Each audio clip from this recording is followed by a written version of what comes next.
किसी से आपका केमिस्ट्री कैसा है ये डिपेंड करता है कि आपके और उसके बीच में बॉन्डिंग कैसा है, ठीक है। और जो बॉन्ड फॉर्मेशन है वो डिपेंड करता है केमिकल रिएक्शन पे। तो इस चैप्टर में हम यही सब पढ़ने वाले हैं कि केमिकल रिएक्शन कैसे होता है, केमिकल रिएक्शन क्या होता है, दो चीजों के बीच में बॉन्डिंग कैसे बनता है। तो अब हम लोग स्टार्ट करते हैं क्लास 10th केमिस्ट्री चैप्टर 1, जो कि है chemical reactions and equation.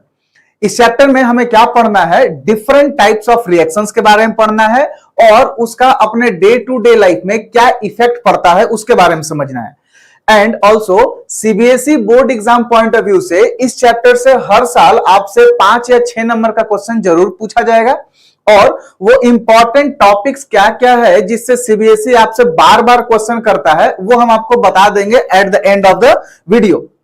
And अब हम यहां पर देखते हैं केमिकल रिएक्शंस के बारे में। हमें पता है कि किसी भी सबस्टांस में अगर केमिकल रिएक्शन होता है तो उसमें कुछ ना कुछ क्या होता है, चेंजेज आता है। जैसे अगर हम बोले मिल्क चेंजेज इनटू कर्ड, मतलब मिल्क में केमिकल रिएक्शन हुआ और वो दही में यानी कर्ड में बदल गया, ठीक है। तो केमिकल रिएक्शन के कारण से क्या होता है, एक सबस्टांस में चेंज आता है और इस चैप्टर का स्टार्ट भी हम लोग चेंज से ही करने वाले हैं। देखो यहां पे है चेंज इन सबस्टांस, आपका हेडिंग है अभी। तो दो टाइप के चेंज होते हैं, एक तो होता है फिजिकल चेंज और दूसरा क्या होता है, केमिकल चेंज। सो ये किस आधार पे है, तो chemical properties and physical properties, ये दो प्रॉपर्टीज होते हैं किसी भी सबस्टांस के, ठीक है। तो अगर किसी भी सबस्टांस में उसका सिर्फ फिजिकल प्रॉपर्टीज बदलता है, केमिकल प्रॉपर्टीज नहीं बदलता है, तो उस चेंज को बोलते हैं हम लोग फिजिकल चेंज, ठीक है। इस चेंज में क्या होता है बाबू कि फिजिकल चेंज सिर्फ बदलता है, केमिकल चेंज नहीं बदलता है। जैसे अगर एग्जांपल के रूप में हम बात करें तो अगर ये H2O है, सॉलिड फेज में है, मतलब आइस के फॉर्म में है, इसे हम लोग हीट करेंगे, गर्म करेंगे तो क्या बदलेगा, ये H2O में ही रहेगा, लेकिन अब ये स्टेट अपना बदल लिया, सॉलिड से क्या बन गया, लिक्विड। लेकिन अभी भी इसका केमिकल प्रॉपर्टीज क्या है, दोनों सेम ही है, इसीलिए दोनों का फॉर्मूला जो हम लिखे हैं H2O दोनों सेम है, ठीक है। दोनों का chemical properties, atomic arrangement, bonding वगैरह सारा कुछ सेम है, ठीक है। सिमिलरली अदर एग्जांपल हम लिख सकते हैं जैसे cutting of would, cutting of would हो सकता है टीयरिंग ऑफ पेपर, पेपर को हम लोग फाड़ दिए, टीयरिंग ऑफ पेपर। इस तरह से और भी एग्जांपल्स हैं जैसे सब्लिमेशन प्रोसेस, ठीक है, कंडेंसेशन प्रोसेस। तो ये सब जितने प्रोसेस है ये सब फिजिकल प्रोसेस है और इन प्रोसेस से जो भी चेंज आता है वो आता है फिजिकल चेंज में। जैसे यहां पर लिखे हैं cutting of wood, tearing of paper, as a result क्या हुआ कि उसका सिर्फ शेप साइज चेंज हुआ है, लेकिन अभी भी वो कटने के बाद लकड़ी ही है और फटने के बाद पेपर ही है, ठीक है। तो एक बार डेफिनेशन बोल देते हैं फिजिकल चेंज का, आप लोग नोट डाउन कर लोगे। फिजिकल चेंज का मतलब a change in which physical properties of a substance get change but its chemical properties remain same, ठीक है। अब बढ़ते हैं हम लोग दूसरे टाइप के बारे में, केमिकल चेंज के बारे में, ठीक है। सो केमिकल चेंज में एकदम सेम टू सेम है, लेकिन थोड़ा सा ये बदलाव है कि एक सबस्टांस में फिजिकल प्रॉपर्टीज तो बदलता ही बदलता है बट उसका केमिकल प्रॉपर्टीज भी बदल जाता है। तो इस तरह के चेंज में क्या होता है, physical properties as well as chemical properties दोनों बदलता है, ठीक है ना बात। जैसे एग्जाम्पल के रूप में अगर बात करें तो यहां पे रस्टिंग हम लिख सकते हैं, रस्टिंग ऑफ आयरन, आयरन में जंग लगना। पहले आयरन था लेकिन वो ऑक्सीजन, वाटर यानी एटमॉस्फेरिक कंपोनेंट के साथ में रिएक्ट करके क्या बन गया, रस्ट बन गया, आयरन का ऑक्साइड बन गया। सिमिलरली फूड का डाइजेशन, डाइजेशन ऑफ फूड, तो जब हम लोग खाना खाते हैं तो खाने में बहुत सारे प्रोटीन्स होते हैं, कार्बोहाइड्रेट्स होते हैं, उनको पचाने के लिए हमारे स्टोमक के डिफरेंट पार्ट्स के द्वारा डिफरेंट एंजाइम्स वगैरह को क्या किया जाता है, रिलीज किया जाता है, जो कि हेल्प करता है किसमें, खाने को पचाने में।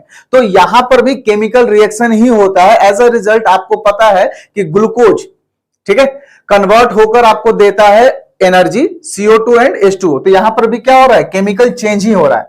अब केमिकल चेंज को कैसे रिप्रेजेंट कर सकते हैं, क्योंकि इस पूरे चैप्टर में हमें क्या पढ़ना है, सिर्फ और सिर्फ केमिकल चेंज। यहां पे फिजिकल चेंज का बस इंट्रो था, इसका कहीं पर भी यूज अभी हम लोग नहीं करेंगे, सिर्फ और सिर्फ केमिकल चेंज के बारे में पढ़ेंगे। इसीलिए आपका जो नेक्स्ट हेडिंग है केमिकल रिएक्शन। सो केमिकल रिएक्शन क्या है, ये रिप्रेजेंट करता है केमिकल चेंज को। मतलब अगर कहीं केमिकल चेंज हुआ है तो कैसे रिप्रेजेंट कर सकते हैं, तो with the help of chemical reaction. ठीक है, और केमिकल रिएक्शन कहीं हुआ है, इसका मतलब केमिकल चेंज भी कहीं हुआ है। ठीक है, तो यहां पे आपका एक डेफिनेशन हम दे देते हैं केमिकल रिएक्शन में, कि जब दो या दो से अधिक चीज आपस में रिएक्ट करता है, यानी कि उनमें क्या होता है, केमिकल चेंज होता है, तो एज अ रिजल्ट वो क्या बनाता है, दो या दो से अधिक नया, ठीक है, या फिर एक भी बना सकता है, मतलब एक नया सबस्टांस बनाता है जिसका कि प्रॉपर्टीज जो होगा ना बिल्कुल पुराने वाले से एकदम डिफरेंट होगा। There is no similarity, no common properties. ठीक है, तो यहां पर डेफिनेशन है the process in which two or more substance undergoes a chemical change to produce new substance, ठीक है, विथ इंटायर न्यू प्रॉपर्टीज। आप इसको लिख लोगे, ये केमिकल रिएक्शन का डेफिनेशन है। तो होता क्या है, आखिर ऐसा क्या हो गया कि दो या दो सबस्टांस का एकदम प्रॉपर्टीज बदल गया और नया सबस्टांस बन गया। ठीक है, देखो यहां पे जो हमारा था ना फिजिकल चेंज, तो फिजिकल चेंज में कोई नया सबस्टांस नहीं बन रहा है, वही चीज है बट उसका स्टेट चेंज है। ठीक है, और केमिकल चेंज में नया सबस्टांस फॉर्म होता है। आप इस पॉइंट को मेंशन कर लोगे, as a result of physical change no new substance formed, but in a chemical change new substance is formed. तो यहां पे आप देखो हुआ क्या, तो होता क्या है, आपको बता दें प्रोसेस कि ड्यूरिंग द केमिकल रिएक्शन जो चीज कंबाइन हो रहा है ना, उनके एटम्स का जो बॉन्ड होता है पुराना वाला बॉन्ड जैसे पहले से जुड़ा हुआ है, वो बॉन्ड टूटता है और एक नया तरह से बॉन्ड बनता है उन्हीं सारे एटम्स के बीच। मतलब कि ओल्ड बॉन्ड्स ब्रेक होता है, न्यू बॉन्ड्स फॉर्म होता है, ये होता है during the chemical reaction. It means कि rearrangement of atoms takes place during the reaction. जो बोल रहे हैं आप उसको नोट डाउन कर लो। पहला पॉइंट आप लिख सकते हो, during the chemical reaction rearrangement of atoms takes place. ठीक है, दूसरा पॉइंट ये है कि during the chemical reaction old bonds break and new bonds formed. देखो जैसे कैसे हो सकता है नया बॉन्ड बने और पुराना बॉन्ड टूटे। देखो यहां पे जो H2 है ना, यहां पे दो हाइड्रोजन का एटम सिंगल बॉन्ड से आपस में क्या हुआ है, कंबाइन हुआ है। सिमिलरली O2 में ऑक्सीजन ऑक्सीजन डबल बॉन्ड के साथ क्या हुआ है, कंबाइन हुआ है।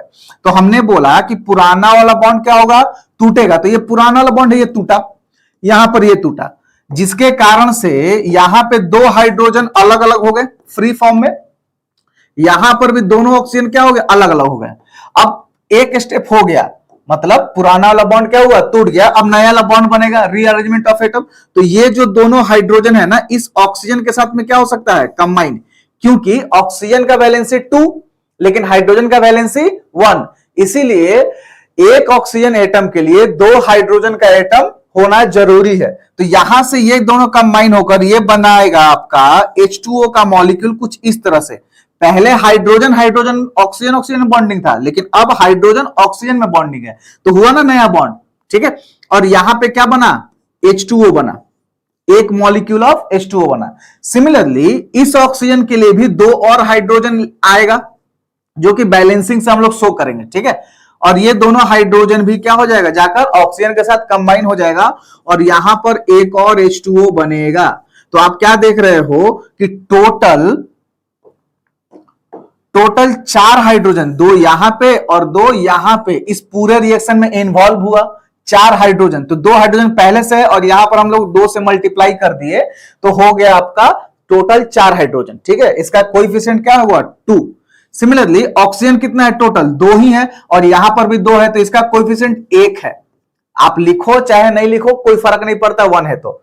एंड एज अ रिजल्ट आपका 2 मॉलिक्यूल ऑफ H2O बना है। कितना मॉलिक्यूल, H2O का 2। तो यहां पर एक मॉलिक्यूल है, यहां पर हम 2 से मल्टीप्लाई कर देते हैं, तो ये क्या हो गया, टोटल 2 मॉलिक्यूल ऑफ H2O। समझ में आ रहा है सारा कुछ। तो हुआ क्या केमिकल रिएक्शन में, पुराना बॉन्ड टूटा, नया बॉन्ड बना। ठीक है, ये पहला। और रीअरेंजमेंट ऑफ एटम्स हो गया इसके कारण से। हम इसी को समझते हैं एक और पॉइंट से, एक और एग्जांपल से। यहां पर कार्बन एलिमेंटल फॉर्म में अपना फ्री है, यहां पे ऑक्सीजन अगेन डबल बॉन्ड के साथ 2 ऑक्सीजन का एटम कंबाइन है। तो हमने बोला कि ये क्या होगा, पुराना वाला टूटेगा, टूट गया, तो ऑक्सीजन ऑक्सीजन अलग हो गया, ठीक है, और यहां पर एक कार्बन है। अब ये सब आपस में जुड़ेगा। पहले कार्बन अलग था और ऑक्सीजन ऑक्सीजन जुड़ा था, लेकिन अब टूटने के बाद अब जब नया बॉन्ड बनेगा ना, तो ये सब आपस में क्या होगा, ऐड होगा, जुड़ेगा। तो कुछ इस तरह से जुड़ेगा।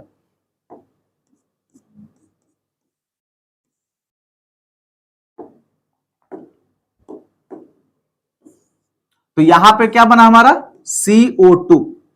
क्लियर है बात, ठीक है।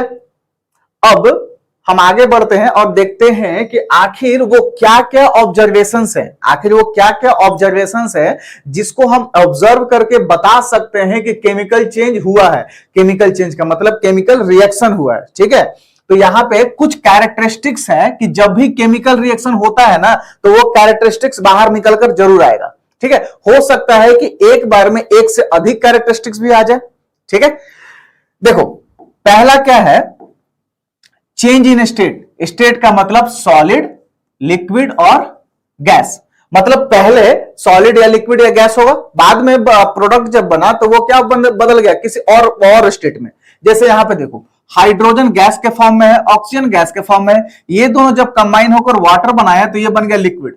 मतलब यहां पे स्टेट चेंज हो गया गैस टू लिक्विड, ठीक है बात।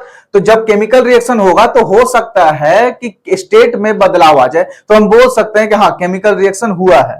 सिमिलरली यहां पे देखो, दूसरा ऑब्जर्वेशन है एवोल्यूशन ऑफ गैस। मतलब जब रिएक्शन होगा तो मे भी हो सकता है कि क्या हो सकता है, कोई गैस रिलीज हो। ऐसा जरूरी नहीं है कि सारे रिएक्शन में हो, बट कुछ कुछ रिएक्शन में होता है। जैसे यहां पे देखो, जब जिंक रिएक्शन करेगा H2SO4 के साथ, ये H2SO4 डाइल्यूटेड है, हम बाद में बताएंगे कि डाइल्यूटेड क्यों करते हैं, कैसे करते हैं, वो सारा कुछ बताएंगे, ठीक है। तो यहां पर जिंक है, सल्फ्यूरिक एसिड है, जब ये रिएक्शन करेगा तो जिंक सल्फेट बनाएगा और साथ में हाइड्रोजन गैस रिलीज होगा। यहां पर कौन सा गैस रिलीज हो रहा है, हाइड्रोजन गैस, और यहां पे हमने उसको इंडिकेट किया है अपर एरो से, ठीक है, अपवर्ड एरो से। क्लियर है बात। सिमिलरली कुछ और रिएक्शन भी हो सकता है, जैसे मान लेते हैं कैल्शियम कार्बोनेट है, इसको जब हम हीट करेंगे तो ये फॉर्म करेगा कैल्शियम ऑक्साइड प्लस में CO2 गैस। यहां से कौन सा गैस निकलेगा, CO2 गैस निकल रहा है। क्लियर है। तो हम बोल सकते हैं कि इसमें यहां पे क्या हुआ है, केमिकल रिएक्शन हुआ है। थर्ड ऑब्जर्वेशन ये है कि टेम्परेचर में बदलाव आएगा। मतलब जो भी चीज कंबाइन हो रहा था, ठीक है, तो उसका कुछ टेम्परेचर होगा, लेकिन कंबाइन होने के बाद में उसका हो सकता है कि ओवरऑल टेम्परेचर बढ़ जाए या फिर टेम्परेचर क्या हो जाए, डिक्रीज हो जाए। मतलब कुछ ना कुछ टेम्परेचर में चेंज आएगा। तो देखो यहां पे एग्जांपल के रूप में लिए हैं कैल्शियम ऑक्साइड। जब इसको वाटर में डालेंगे तो ये फॉर्म करेगा कैल्शियम हाइड्रोक्साइड और एज अ रिजल्ट आपको हीट रिलीज होगा, बाहर की ओर क्या मिलेगा, हीट मिलेगा। तो ये क्या हुआ, यहां पे टेम्परेचर बढ़ गया, यानी टेम्परेचर में चेंज आ गया।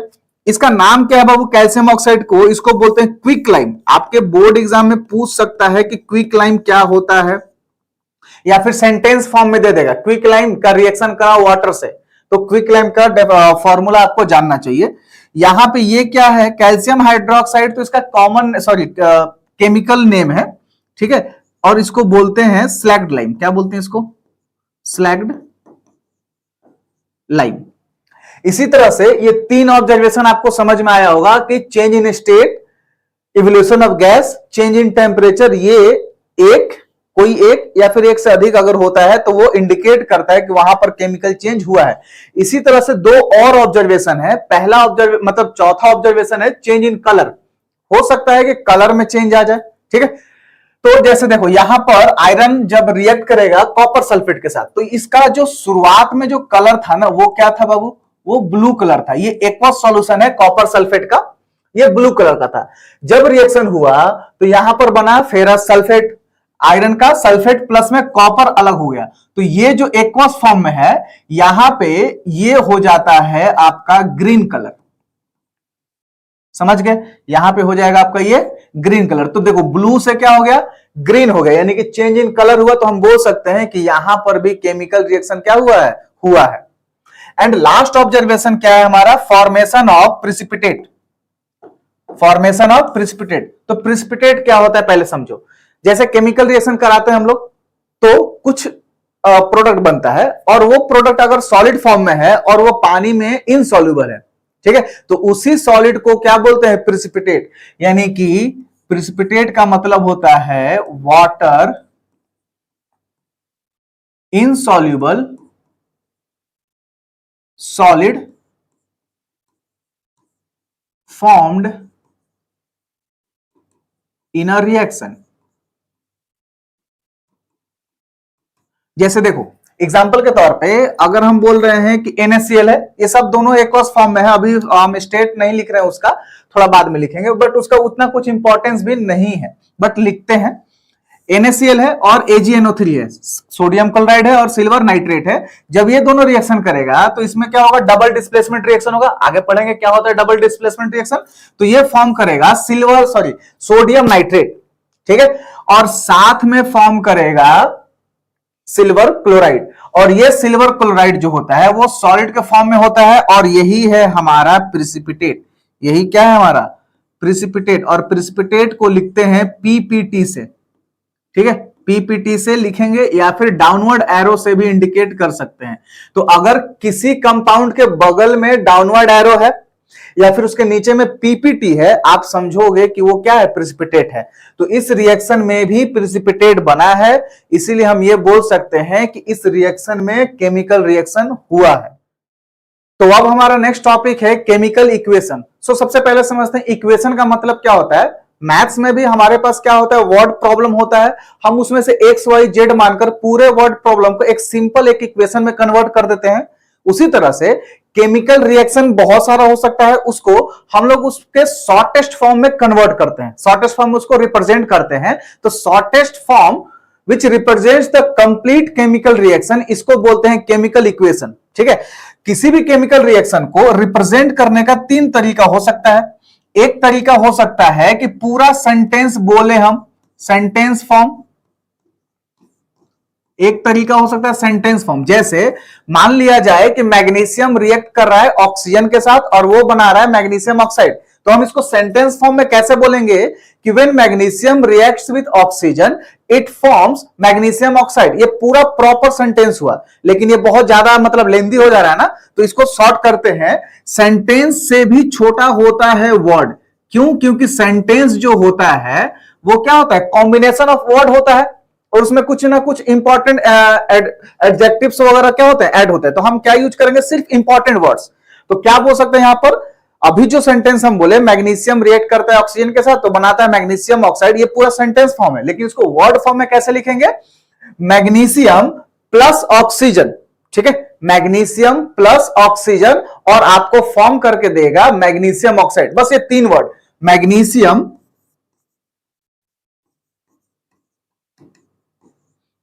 प्लस ऑक्सीजन, ये बना रहा है मैग्नीशियम ऑक्साइड।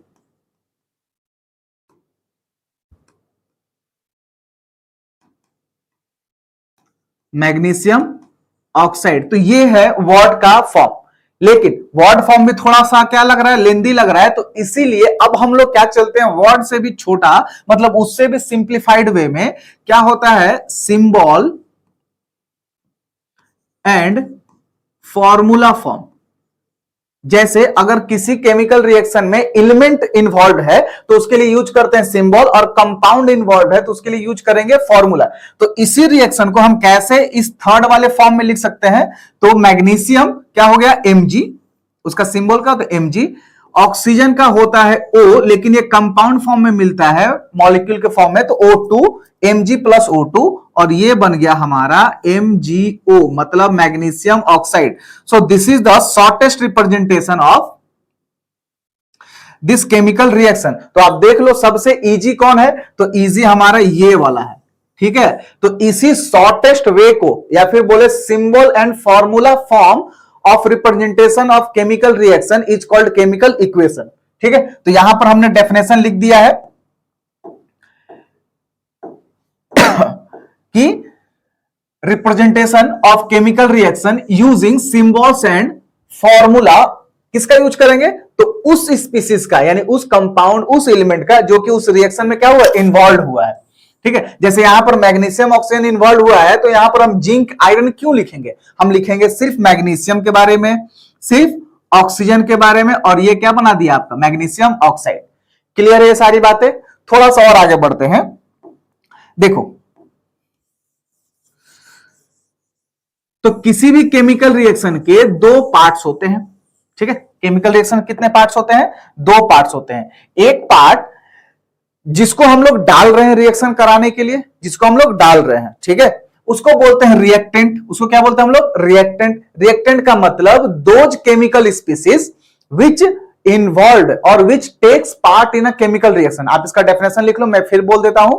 रिएक्टेंट का मतलब those chemical species which involve which takes part in a chemical reaction, उसको बोलते हैं रिएक्टेंट। और जब वो रिएक्ट कर रहा है और रिएक्शन के बाद में जो बनेगा उसको बोलते हैं product. So product is a chemical species which formed as a result of chemical reaction, ठीक है। जैसा हम यहां पर लिख रहे हैं Mg plus O2 it gives magnesium oxide MgO। मतलब यह है बाबू, देखो कि मैग्नीशियम ऑक्सीजन आपस में क्या हुआ? इन्वॉल्व हुआ, यही दोनों रिएक्शन में पार्टिसिपेट कर रहा है, तो इसीलिए हम इसको क्या बोलेंगे? रिएक्टेंट। और ये बन रहा है रिएक्शन के बाद, तो इसको बोलेंगे प्रोडक्ट, ठीक है। तो रिएक्टेंट और प्रोडक्ट ये हमेशा एक दूसरे से एरो से क्या होते हैं? सेपरेटेड होते हैं। तो एरो का ये जो हेड दिख रहा है ना, ये हेड, ये इंडिकेट करता है डायरेक्शन ऑफ एरो, ये इंडिकेट करता है डायरेक्शन ऑफ रिएक्शन, कि मतलब किस तरफ से किस तरफ रिएक्शन हुआ है। क्योंकि आगे चल के हम लोग पढ़ेंगे कि केमिकल रिएक्शन दोनों तरफ से भी होता है, backward as well as forward भी, ठीक है। लेकिन यहां पे ये सिर्फ आगे की ओर हो रहा है, इधर की ओर हो रहा है, इधर के रिवर्स की ओर नहीं हो रहा है। सिंपल में समझ गया कि एरो क्या इंडिकेट करता है? तो एरो इंडिकेट करता है डायरेक्शन ऑफ केमिकल रिएक्शन। अब देखो यहां पे अगर हम बात करें टाइप्स ऑफ केमिकल इक्वेशन के बारे में, तो there are two types of chemical equation, ठीक है। There are two types of chemical equation based on the law of conservation of mass. तो क्या है law of conservation of mass? तो 9th में भी हम लोगों ने पढ़ा है कि लॉ ऑफ कंजर्वेशन ऑफ मास जो है वो ये बताता है कि किसी भी केमिकल रिएक्शन में जितना अमाउंट में रिएक्टेंट डाला जाएगा उतना ही अमाउंट में प्रोडक्ट हमको मिलेगा। मतलब mass neither be created nor be destroyed, ये स्टेटमेंट है। तो हमने यहां पर क्या लिखा है कि मास ऑफ रिएक्टेंट और मास ऑफ प्रोडक्ट अगर इक्वल नहीं आ रहा है, जितना डाले उतना नहीं मिल रहा है रिएक्शन के बाद, तो उसको बोल देते हैं हम लोग unbalanced chemical equation. So unbalanced chemical equation का मतलब क्या हुआ? इसका डेफिनेशन कि एक chemical equation in which mass of product and mass of reactant are not equal. इसको दूसरे नाम से भी जानते हैं, इसको बोलते हैं स्केलेटल इक्वेशन। क्या बोलते हैं इसको? Skeletal equation. जैसे एग्जांपल के तौर पे आप देखो, मान लिया जाए कि मैग्नीशियम ही है और ऑक्सीजन है, ये दोनों रिएक्ट किया तो क्या बना? MgO। आप इसका अगर वजन निकालो तो वजन यहां पर क्या है? इसका एटॉमिक मास होता है 24 ग्राम और ये होता है 32 ग्राम। क्लियर है? और यहां पे ये कितना बन रहा है?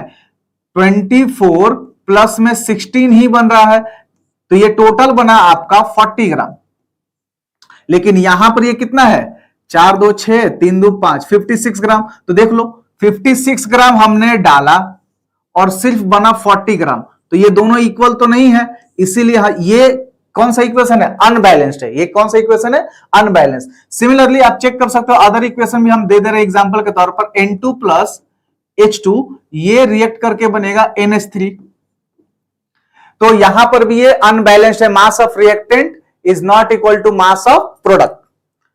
अगर mass of reactant mass of product बराबर हो तब उस रिएक्शन को हम लोग बोलते हैं बैलेंस्ड केमिकल इक्वेशन, ठीक है।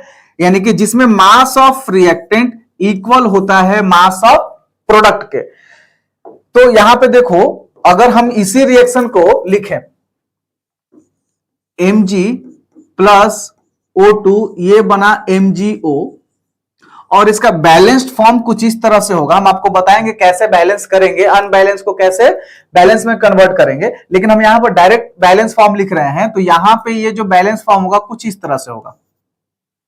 क्लियर है? इधर भी 2 मैग्नीशियम, इधर भी 2 मैग्नीशियम, इधर 2 ऑक्सीजन, उधर भी 2 ऑक्सीजन। ये वाला ऑक्सीजन इस पर भी जाएगा, ये 2 और ये 2 इस पर भी आएगा। क्लियर है बात? तो अगर इसका आप वजन देखो तो इसका वजन कितना हो गया? 24 इंटू 2 48, ग्राम प्लस में 32 ग्राम और ये बना 2 इंटू 24 प्लस में 16, यानी कि इधर हो गया 80 ग्राम और इधर भी हो गया हमारा 80 ग्राम। तो 80 ग्राम इज इक्वल।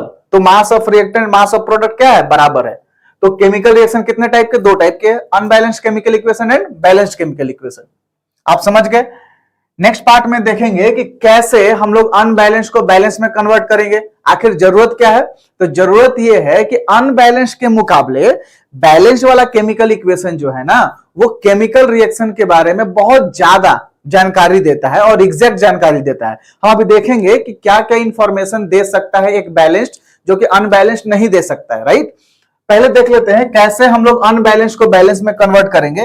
तो इसके सेवरल मेथड्स हैं, लेकिन आपको जो पढ़ना है वो पढ़ना है हिट एंड ट्रायल मेथड। तो इस मेथड के कारण से या फिर इस मेथड के हेल्प से हम लोग एक अनबैलेंस को बैलेंस में कन्वर्ट कर सकते हैं। जैसे एग्जांपल के थ्रू अगर हम समझें तो N2 प्लस H2 ये फॉर्म कर रहा है NH3, ठीक है। तो ये हमारा अभी क्या है, अनबैलेंस है। स्टेप्स क्या है बैलेंस करने का, सबसे पहला स्टेप आप देखो रिएक्टेंट के साइड में और प्रोडक्ट के साइड में कौन कौन से एटम्स अवेलेबल हैं, टाइप्स ऑफ एटम्स है। तो एक है नाइट्रोजन और है हाइड्रोजन, ठीक है। आप काउंट करो कि रिएक्टेंट के साइड में नाइट्रोजन कितना है, तो 2 है। और हाइड्रोजन कितना है, ये भी 2 है। प्रोडक्ट के साइड में नाइट्रोजन कितना है, तो सिर्फ 1। और रिएक्टेंट प्रोडक्ट के ही साइड में हाइड्रोजन कितना है, तो 3। तो दोनों का दोनों क्या है, बराबर नहीं ना है दोनों साइड। नाइट्रोजन भी इधर 2 इधर 1, लेकिन इधर हाइड्रोजन 2 है इधर 3 है, तो बराबर नहीं है। हमें क्या करना है कि नंबर ऑफ एटम्स, आप समझो किसी रिएक्शन में अगर number of atoms of each element दोनों side, reactant side and product side, दोनों साइड अगर बराबर हैं तो वो क्या होगा, बैलेंस्ड होगा, ठीक है। तो हमें करना क्या है, मास को बैलेंस करने के लिए हमें करना होगा actually number of atoms of different elements दोनों को क्या करना पड़ेगा, दोनों साइड बराबर करना पड़ेगा। तो आप देखो यहां पे कैसे बराबर करेंगे, तो मल्टीप्लाई करके। कुछ देखो नाइट्रोजन इधर 2 है लेकिन इधर 1 है, तो क्या हम इधर 2 से मल्टीप्लाई कर दें, तो हो गया 2 और 2 हो गया, राइट। तो ये 2 कहां आएगा, नाइट्रोजन के साथ हमने प्रोडक्ट में मल्टीप्लाई किया ना, तो यहां पे 2 आएगा। क्यों, क्योंकि प्रोडक्ट साइड नाइट्रोजन किधर है, इधर ही तो है ना, तो इसके आगे में लगा देते हैं 2, बीच में नहीं डाल सकते, उसके आगे में कोएफिशिएंट के जगह पे, स्टोइकियोमेट्रिक कोएफिशिएंट के जगह पर करेंगे। अब जरा ध्यान से समझो कि यहां पर जब हमने 2 लगाया तो ये 2 हमने इसके लिए लगाया था नाइट्रोजन, बट नाइट्रोजन के साथ में हाइड्रोजन भी तो कंबाइन है ना, तो ये 2 इस पर भी एप्लीकेबल होगा। यानी कि अब जो हो गया ये इसमें भी 2 से मल्टीप्लाई हो गया, यानी कि अभी इधर कितना हो गया, 6 हाइड्रोजन हो गया, लेकिन इधर तो सिर्फ 2 है। तो इसको बैलेंस करने के लिए हम इधर क्या करेंगे, 3 से मल्टीप्लाई करेंगे। तो अब देखो इधर 6 हो गया, ठीक है, इधर क्या हो गया, 6 हो गया, राइट। तो यहां पर भी हम इधर से क्या करेंगे, 3 से मल्टीप्लाई कर देंगे। तो ये आपका एक बैलेंस्ड फॉर्म है N2 प्लस 3H2 ये 2NH3। So this is the way to balance a chemical unbalanced chemical equation into balance with the help of heat and trial method। Clear है बात। एक और इक्वेशन से समझते हैं इसको कैसे करते हैं, ध्यान दो। आप लोग भी कोई एक अनबैलेंस्ड इक्वेशन ले लो अपने मन से या फिर अपने बुक से रेफर कर लो और उसको इसी तरह से काउंट कर करके लिखते रहो। हालांकि ये मेथड थोड़ा सा क्या है, हिट एंड ट्रायल है ना, तो हम सिर्फ कुछ पुट करेंगे नंबर और ट्राई कर सकते हैं क्या कि ये बैलेंस हुआ कि नहीं हुआ। अगर बैलेंस नहीं हो तो फिर काट के फिर दोबारा करेंगे, हम ट्राई करते रहेंगे, राइट। बट हम आपको एक ट्रिक भी दे देंगे जिससे कि आप एक बार में ही क्या कर सकते हो, एग्जैक्ट नंबर पता कर सकते हो। पहले देख लेते हैं एक और इक्वेशन एग्जाम्पल के तौर पे। जैसे यहां पर हम ले रहे हैं अगेन H2, इधर ले रहे हैं O2 और यहां पे हो गया ये हमारा H2O। तो अभी भी ये बैलेंस नहीं है। देखो हाइड्रोजन इधर कितना है, 2 है, लेकिन इधर भी 2 हाइड्रोजन है, 2 हाइड्रोजन दोनों इक्वल है। यहां पे ऑक्सीजन 2 है लेकिन यहां पे ऑक्सीजन कितना है, 1 है, तो ऑक्सीजन बराबर नहीं है। तो इस 1 को 2 बनाने के लिए हम इसके आगे में 2 से मल्टीप्लाई करेंगे। बट फिर वही खेल हो गया कि ये 2 हमने लगाया ऑक्सीजन के लिए लेकिन ये यूज हो गया इस पर भी, तो अभी हाइड्रोजन कितना हो गया 4, ऑक्सीजन तो बराबर हो गया 2 लेकिन हाइड्रोजन कितना हो गया 4। तो इस 2 को भी 4 बनाना है तो आगे में हमने 2 से मल्टीप्लाई कर दिया। तो अब ये आपका एक बैलेंस फॉर्म है, ये आपका क्या है बैलेंस फॉर्म, जो कि 2H2 प्लस में O2, ये क्या दिया 2H2O। समझ में आ रहा है बात? तो this is balance form of this equation. तो आप लोग ट्राई करो, ठीक है, कुछ नहीं बनता है या फिर कुछ होता है तो आप हमें बताइएगा। नेक्स्ट क्या है कि अभी हमने आपसे जिक्र किया कि वो कौन कौन सा इंफॉर्मेशन है जो एक बैलेंस्ड केमिकल इक्वेशन देता है बट एक अनबैलेंस्ड नहीं देता है। ठीक है, देखो हेडिंग क्या है, information conveyed by the balance chemical equation. Clear है बात? क्या क्या है देखो ध्यान समझो। सबसे पहले हमें पता चलता है कि number of atoms and number of molecules exactly कितना केमिकल रिएक्शन में कंज्यूम हुआ, ठीक है, और कितना एग्जैक्टली वो फॉर्म्ड हुआ। तो number of atoms consumed and formed in a product.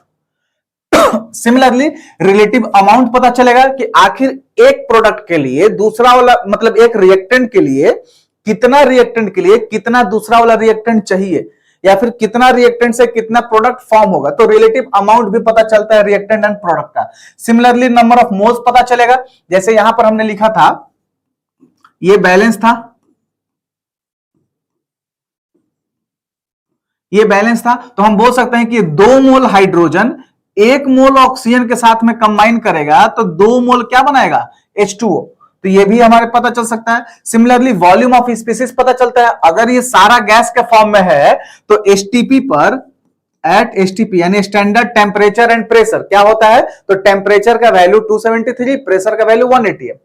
तो यहां पे 1 मोल का मतलब होता है 22.4 लीटर। सपोज करते हैं कि ये सबका सब गैस में, हालांकि ये लिक्विड में होता है लेकिन मान लेते हैं कि ये गैस है, तो 2 मोल है, यानी कि ये कलर चेंज करते हैं, ये 2 मोल यानी कि 2 इंटू 22.4 लीटर है, और ये कितना है सिर्फ 22.4 लीटर, क्योंकि ये कितना मोल है 1 मोल है, इतना लीटर। और ये कितना बनाएगा 2 इंटू 22.4 लीटर फॉर्म करेगा। समझ गए? तो वॉल्यूम भी पता चल सकता है हमको, और ये भी पता चल सकता है कि कितना वॉल्यूम के लिए कितना वॉल्यूम रिक्वायर्ड है in order to complete the chemical reaction. तो ये कुछ इंफॉर्मेशन है जो केमिकल इक्वेशन हमें मिलता है बैलेंस फॉर्म में। लेकिन कुछ इसके साथ में लिमिटेशंस भी है कि एक केमिकल रिएक्शन को देखने से हमें क्या क्या चीजें नहीं पता कर सकते हैं। ठीक है, जैसे एक केमिकल रिएक्शन को देखकर हम इसको थोड़ी पता कर सकते हैं कि ये कितना टाइम लेगा कन्वर्ट होने में, मतलब इतना हाइड्रोजन और इतना ऑक्सीजन दोनों कन्वर्ट, मैंने कुछ अमाउंट में हमने डाला और ये दोनों रिएक्ट करके, ठीक है, कितना टाइम के बाद में हाइड्रोजन पूरी तरह से वो बन जाएगा। तो हमें टाइम ड्यूरेशन नहीं पता चल सकता है। ठीक है, सिमिलरली रेट नहीं पता चल सकता है कि वो किस स्पीड से हो रहा है, स्लो हो रहा है, फास्ट हो रहा है, वो नहीं पता कर सकते हैं। और फिजिबिलिटी ऑफ रिएक्शन भी पता नहीं कर सकते हैं। मतलब फिजिबिलिटी का मतलब क्या वो रिएक्शन होगा भी कि नहीं होगा, ये हमें एक केमिकल रिएक्शन को देखकर पता नहीं कर सकते हैं। So these are the few limitations. इसके अलावा भी है, हम केमिकल रिएक्शन को देखकर नहीं पता कर सकते हैं सिर्फ कि वो सॉलिड में बन रहा है कि लिक्विड में बन रहा है कि गैस में बन रहा है।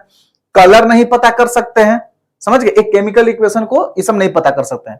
लेकिन अगर हमको पता करना है तो क्या करना पड़ेगा, उस केमिकल इक्वेशन में कुछ और ऐड करना पड़ेगा ताकि वो ज्यादा इंफॉर्मेटिव बन सके। तो जैसे अगर स्टेट है तो हम स्टेट मेंशन कर सकते हैं। अगर सॉलिड फॉर्म में है, कोई चीज सॉलिड बन रहा है तो उस कंपोनेंट के आगे में हम ब्रैकेट में एस लिख देंगे। लिक्विड बन रहा है तो एल लिख देंगे। गैस बन रहा है तो जी लिख देंगे। प्रिसिपिटेट बन रहा है तो उसके नीचे में पीपीटी लिख सकते हैं या फिर डाउनवर्ड एरो बना सकते हैं। कोई गैस रिलीज हो रहा है तो अपवर्ड कर सकते हैं। कोई कैटलिस्ट है, ठीक है, तो एरो के ऊपर में हम कैटलिस्ट लिख सकते हैं। टेम्परेचर हम लोग मेंशन कर सकते हैं कि कितना टेम्परेचर पर वो रिएक्शन हो रहा है, एक्सोथर्मिक या फिर एंडोथर्मिक, मतलब रिएक्शन में हीट रिलीज हो रहा है या फिर वो हीट ले रहा है, तो हम लोग लिख सकते हैं। अगर हीट रिलीज हो रहा है तो लिखेंगे एनर्जी प्रोडक्ट के साइड में प्लस करके, और हीट अगर वो इनटेक कर रहा है, ले रहा है, तो रिएक्टेंट के साइड में। तो इस तरह से हम एक केमिकल रिएक्शन को, केमिकल इक्वेशन को ज्यादा इंफॉर्मेटिव बना सकते हैं। समझ में आया?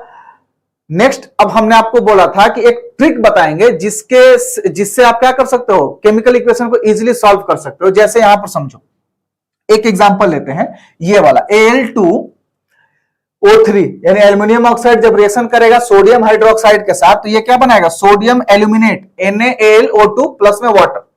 सबसे पहला काम क्या करना है आप समझो, इसमें से सबसे ज्यादा नंबर ऑफ एटम किसमें है, मतलब ज्यादा कॉम्प्लिकेटेड कौन दिख रहा है, तो मेरे हिसाब से तो ये दिख रहा है, आप कुछ भी ले सकते हो, ठीक है, मेरे हिसाब से ये दिख रहा है, तो इसको हमने मान लिया 1, इसको क्या मान लिया हमने 1।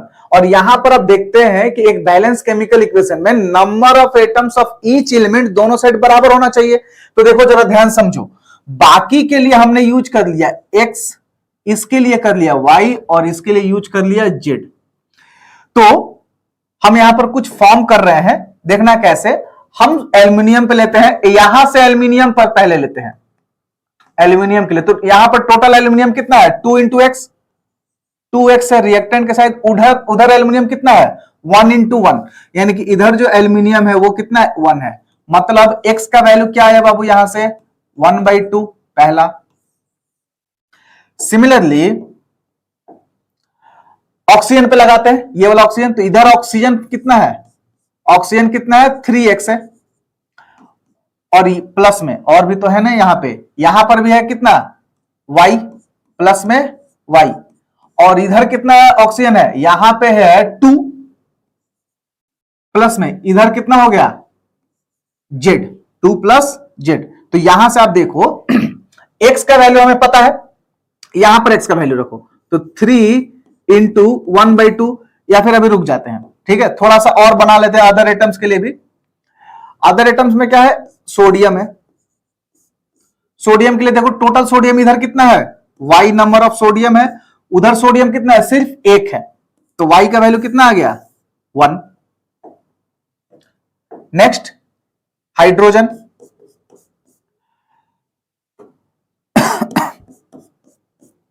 हाइड्रोजन कितना है इधर y नंबर ऑफ हाइड्रोजन है, और इस साइड हाइड्रोजन कितना है 2z।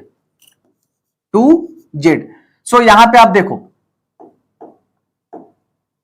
अब ध्यान दीजिए, यहां पे हमारे पास x का वैल्यू है, y का वैल्यू है, यहां पे आप देखो y का वैल्यू हम यहां पर पुट कर रहे हैं y = 2z, तो z का वैल्यू क्या मिला 1/2।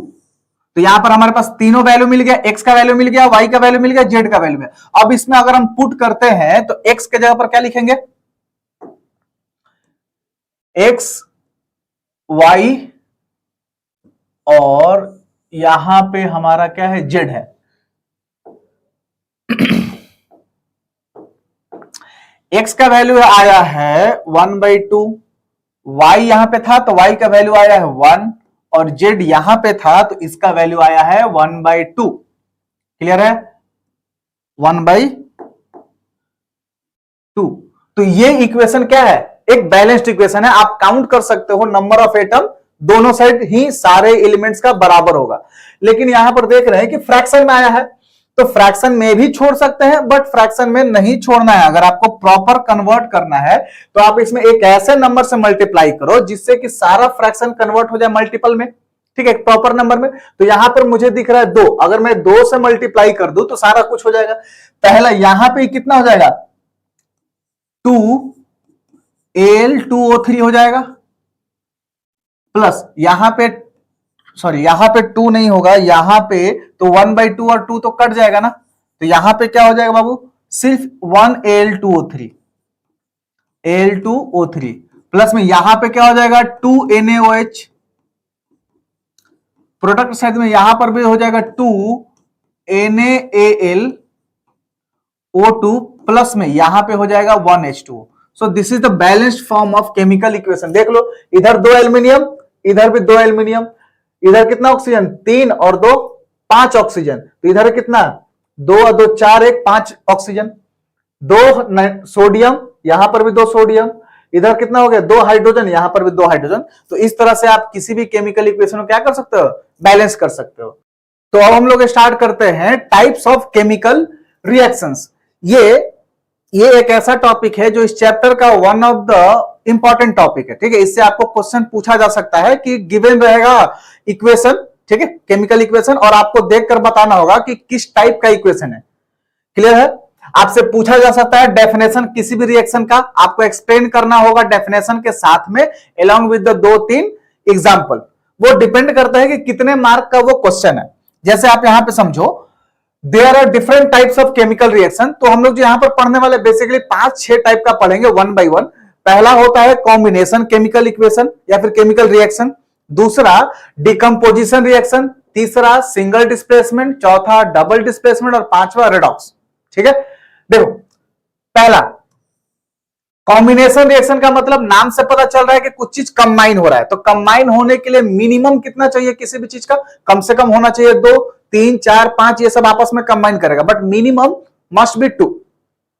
तो इसका जनरल अगर हम फॉर्म देखें तो सोचो जरा, ए और बी अगर कंबाइन हो रहा है और कंबाइन होकर एक प्रोडक्ट दे रहा है, सिमिलरली ए 2 या 2 से अधिक भी कंबाइन हो सकता है, 3 यहां पर कंबाइन हुआ एक प्रोडक्ट दिया, कंबाइन होकर एक मेजर प्रोडक्ट देगा। तो आप इस केमिकल रिएक्शन के टाइप यानी कॉम्बिनेशन का आप डेफिनेशन लिख लो कि एक chemical reaction in which 2 or more than 2 chemical substances are combined together to give a single product। ठीक है, इसे रिपीट कर देता हूं, chemical reaction in which 2 or more chemical substances react together or combine together to form a single product। जैसे यहां पे ए और बी के बीच में या फिर बोलो ए बी सी के बीच में केमिकल बॉन्ड बन रहा है, तब तो आपस में सारा कंबाइन हो रहा है। तो यहां पर फॉर्मेशन ऑफ बॉन्ड हो रहा है, यहां पर क्या हो रहा है, फॉर्मेशन ऑफ बॉन्ड। और जब भी फॉर्मेशन ऑफ बॉन्ड बनता है तो उसके बीच का एनर्जी क्या होता है, उस सिस्टम का डाउन होता है, और जितना कम हुआ वो उतना बाहर निकल जाता है। यानी कि एज अ रिजल्ट और because of bond formation between the reactants आपका क्या होता है, हीट रिलीज होता है, एनर्जी रिलीज होता है, इसीलिए ये एक्सोथर्मिक नेचर का होता है। So we can say that most of the combination reactions are exothermic in nature. आपसे क्वेश्चन पूछा जा सकता है कि why combination reactions are exothermic, तो आपका जवाब होगा बिकॉज रिएक्टेंट के बीच में बॉन्ड फॉर्मेशन होता है and due to the bond formation energy releases outside and that's why that reaction is a exothermic in nature. ठीक है, देखो एग्जांपल के थ्रू समझो, जैसे एक मैग्नीशियम है और ऑक्सीजन, ये दोनों है ए और बी, और मिलकर क्या बन रहा है, सी, यानी मैग्नीशियम ऑक्साइड। ये आपको मिलेगा व्हाइट पाउडर के रूप में, व्हाइट पाउडर के रूप में। तो जब मैग्नीशियम रिएक्ट करता है तो ये जब मैग्नीशियम जलता है, ठीक है ना, एक्चुअली इसको बोलते हैं कंबशन रिएक्शन। जब ऑक्सीजन के साथ में कोई भी एलिमेंट क्या होता है, कंबाइन होता है, तो इसको कंबशन भी बोलते हैं। तो जब मैग्नीशियम जलता है तो ये जलता है व्हाइट डिजलिंग फ्लेम के साथ, आपसे पूछा जा सकता है व्हाइट डिजलिंग फ्लेम के साथ, और फॉर्म करता है व्हाइट एस, व्हाइट पाउडर, जिसको बोलते हैं मैग्नीशियम ऑक्साइड। आप इसको बैलेंस कर लोगे, ठीक है, तो यहां पर क्या होगा, 2 होगा। ध्यान से समझो इधर भी, और साथ में क्या देगा, हीट देता है। सिमिलरली अगर कैल्शियम ऑक्साइड है, वाटर में डालोगे तो कैल्शियम हाइड्रोक्साइड मिलेगा, प्लस में क्या मिलेगा, हीट मिलेगा।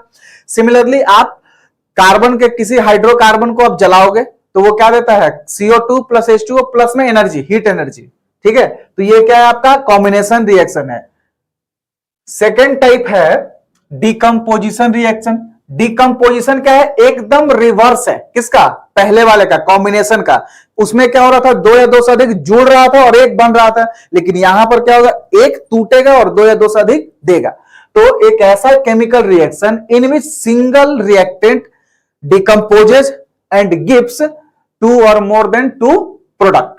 ठीक है, ऑन एब्जॉर्बिंग सम एनर्जी, ये एनर्जी लेगा, क्यों, क्योंकि ए बी, देखो यहां पर ए बी है और ये टूट कर क्या हो रहा है, ए और बी दे रहा है। तो ए बी के बीच में जो बॉन्ड है ना, वो बॉन्ड क्या होगा, ब्रेक होगा। तो यहां पर बॉन्ड ब्रेकिंग होता है, वहां पर क्या हो रहा था, बॉन्ड फॉर्मेशन हो रहा था, इसीलिए एनर्जी निकल रहा था। तो ये एनर्जी क्या करेगा, लेगा, क्योंकि ये उल्टा है। तो इसीलिए हम यहां पर भी बोल सकते हैं कि decomposition reactions are endothermic in nature. क्यों, क्योंकि बॉन्ड ब्रेकिंग यहां पर हो रहा है, राइट। अब एनर्जी ये ले रहा है, यहां पर ये क्या ले रहा है, एनर्जी लेगा। तो कौन से टाइप का एनर्जी लेगा, उसके आधार पे भी हमारा डिकम्पोजिशन का 3 टाइप मेनली आपको पढ़ना है, 3 टाइप। तो ये टाइप्स किसके आधार पर है, based on the energy absorb. पहला, अगर वो एनर्जी हीट एनर्जी लेता है, क्या लेता है, हीट एनर्जी, यानी कि ए बी क्या लिया, हीट एनर्जी लिया, तो ये बना दिया A+B, यानी उसमें टूट गया। देखो जैसे लीड नाइट्रेट है ना, यहां पर हीट को हम कैसे लिख सकते हैं, ट्रायंगल से भी, स्मॉल ट्रायंगल से भी इंडिकेट करते हैं एरो के ऊपर। तो लीड नाइट्रेट हीट लेकर ये डिकम्पोज होकर ये और ये प्रोडक्ट देगा। मतलब लीड, ये NO2 गैस और ये ऑक्सीजन, ये कौन सा गैस के फॉर्म में है, ये भी गैस के फॉर्म में है। तो यहां से क्वेश्चन आपका बनता है कि जब लीड नाइट्रेट को क्या करते हैं, डिकम्पोज करते हैं, तो ये क्या फॉर्म करता है, मतलब कुछ फॉर्म करता है और ब्राउन फ्यूम होता है। तो वो ब्राउन फ्यूम क्या है, तो वो ब्राउन फ्यूम्स क्या है, ब्राउन रंग का क्या होता है, धुआं, वो होगा NO2। क्लियर है बात? या फिर ये भी बोल सकता है कि क्या ऑब्जर्व करोगे जब इसका डिकम्पोजिशन होगा, तो बोलेंगे ब्राउन फ्यूम्स हमको दिखेगा, और प्लस में यहां पर लीड का रेसिड्यू बच जाएगा सॉलिड फॉर्म में। तो इस तरह के रिएक्शन को बोलते हैं थर्मोलाइसिस। क्या बोलते हैं, थर्मोलाइसिस। यानी हीट दे रहे हैं तो थर्मल एनर्जी दे रहे हैं, और लाइसिस का मतलब टूटना, इसीलिए थर्मोलाइसिस। ठीक है, या फिर ऐसे भी बोल सकते हो थर्मल डिकम्पोजिशन रिएक्शन। क्या बोल सकते हैं इसको, TDR, थर्मल डिकम्पोजिशन रिएक्शन। कुछ और एग्जांपल देख लो, जैसे कैल्शियम कार्बोनेट है, इसको हीट किया हमने तो ये कैल्शियम ऑक्साइड प्लस में CO2 गैस दिया, ये भी एक एग्जांपल है आपका थर्मोलाइसिस का। सिमिलरली हम इसको अगर करंट का एनर्जी देते हैं और लाइट का एनर्जी देते हैं तो उसके आधार पर दो और टाइप होगा। जैसे लाइट में क्या होता है, फोटोन्स। लाइट में क्या होता है, सनलाइट, बेसिकली सनलाइट यूज करते हैं यहां पे आपको। सनलाइट में एनर्जी जो होता है वो एनर्जी फोटोन्स के फॉर्म में होता है, और फोटोन्स का जो एनर्जी होता है वो होता है energy equal to H mu. H क्या होता है, प्लैंक्स कांस्टेंट, जो आगे चल के आप पढ़ोगे, और म्यू क्या होता है, फ्रीक्वेंसी ऑफ दैट रेडिएशन, जिसमें कि वो फोटोन है। तो यहां पर सनलाइट लिखो या फिर फोटोन लिखो, कोई फर्क नहीं पड़ता, दोनों सेम है। तो यहां पर क्या बोलेंगे, फोटोलाइसिस, यानी कि फोटोन्स के एनर्जी के कारण से ये क्या हो रहा है, डिकम्पोज हो रहा है, इसलिए इसको फोटो डिकम्पोजिशन रिएक्शन भी बोल सकते हो। फोटो डिकम्पोजिशन रिएक्शन भी आप बोल सकते हो। देखो ए बी है, सनलाइट से एनर्जी लिया और ए बी में क्या हो गया, डिकम्पोज हो गया। क्लियर है बात? एग्जांपल के थ्रू अगर समझोगे तो ये देखो एग्जांपल है, हाइड्रोजन पर ऑक्साइड अनस्टेबल नेचर का होता है, सनलाइट के कांटेक्ट में जाते ही वाटर और ऑक्सीजन गैस में क्या हो जाएगा, डिकम्पोज हो जाएगा। ठीक है, सिमिलरली ये दोनों इंपॉर्टेंट है आपके एनसीईआरटी के अकॉर्डिंग, ये दोनों रिएक्शन AgBr का और AgCl का। क्यों बताएंगे अभी। देखो बार बार पूछता है कि AgBr जो है ना, ओरिजिनल इसका कलर होता है येलो, ये जब डिकम्पोज होगा इन प्रेजेंस ऑफ सनलाइट तो क्या हो जाएगा, ये ग्रे कलर का हो जाएगा। तो आपसे इसी को घुमा फिरा कर क्वेश्चन करेगा कि एक कंपाउंड था सनलाइट में रखे, वो क्या हो जाएगा, ग्रे में। तो क्यों हुआ, क्योंकि वो डिकम्पोज ना हो सके। इसीलिए इन सबको हम क्या करते हैं, एक डार्क बॉटल में रखते हैं। किसमें रखते हैं, डार्क बॉटल में, क्योंकि वो मतलब सनलाइट के कांटेक्ट में ना आ सके। अगर सनलाइट के कांटेक्ट में आ गया तो वो क्या हो जाएगा, डिकम्पोज हो जाएगा, और उसका AgBr का या फिर AgCl का प्रॉपर्टीज लॉस हो जाएगा। तो ये येलो से क्या हो जाएगा, ग्रे में बदल जाएगा। हमने आपको बोला भी था कैरेक्टरिस्टिक्स ऑफ केमिकल रिएक्शन में कि कलर में चेंज होना, तो यहां पर कलर में चेंज हो रहा है। सिमिलरली ये देखो AgCl है, ये व्हाइट से ग्रे में चेंज हो रहा है, डिकम्पोज होकर सनलाइट में। इन दोनों केमिकल रिएक्शंस का यूज होता है फोटोग्राफी में, ब्लैक एंड व्हाइट फोटोग्राफी में।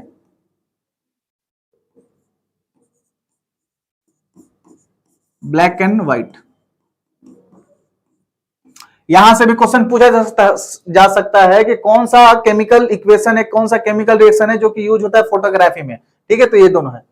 सिमिलरली थर्ड वाला टाइप है हमारे पास, थर्ड टाइप है इलेक्ट्रिकल एनर्जी अगर देते हैं हम लोग तो इसको बोलते हैं इलेक्ट्रिकल डिकम्पोजिशन रिएक्शन या फिर इलेक्ट्रोलाइसिस। मतलब AB है, इलेक्ट्रिकल एनर्जी लेगा, AB में टूटेगा। जैसे NaCl है, NaCl मॉल्टेन स्टेट में है या फिर लिक्विड के फॉर्म में, एक्वस फॉर्म में है, तो ये करंट लेगा। I का मतलब क्या होता है, करंट, फिजिक्स में पढ़े होगे। तो ये फॉर्म करेगा anionic form and cationic form, यानी कि ये अपने अपने आयंस में ब्रेक हो जाएगा। ये सोडियम का आयन कैटायन बनेगा और ये क्लोरीन का एनायन बनेगा। ठीक है, इसमें एक इंपॉर्टेंट चीज ये है कि आपको पढ़ना है इलेक्ट्रोलाइसिस किसका, वाटर का। अभी हमने इलेक्ट्रोलाइसिस किया किसका, NaCl का, लेकिन यहां पर इलेक्ट्रोलाइसिस हुआ वाटर का। तो आप समझो ये इंपॉर्टेंट क्यों है, क्योंकि इससे हो सकता है कि आपसे 3 नंबर या फिर 1-2 नंबर का क्वेश्चन जरूर पूछ दे। देखो H2O है, इसमें हमने करंट दिया, ये डिकम्पोज हुआ हाइड्रोजन गैस में और ऑक्सीजन गैस में। इसी पूरे प्रोसेस को समझना है कैसे हो रहा है, किस वाले एंड से हाइड्रोजन, किस वाले एंड से ऑक्सीजन रिलीज होगा, वो पूरा यहां पर सेटअप है, आप समझोगे। जैसे मैंने एक सेटअप लिया है, एक कंटेनर है, कंटेनर में पानी डाला है हमने। ठीक है, ये पानी में क्या हो रहा है, हमने दो डिप किया इलेक्ट्रोड्स, ठीक है, ये कार्बन का इलेक्ट्रोड होता है या फिर ग्रेफाइट का होता है, ये दोनों हमने डिप किया, इसको कनेक्ट किया बैटरी से।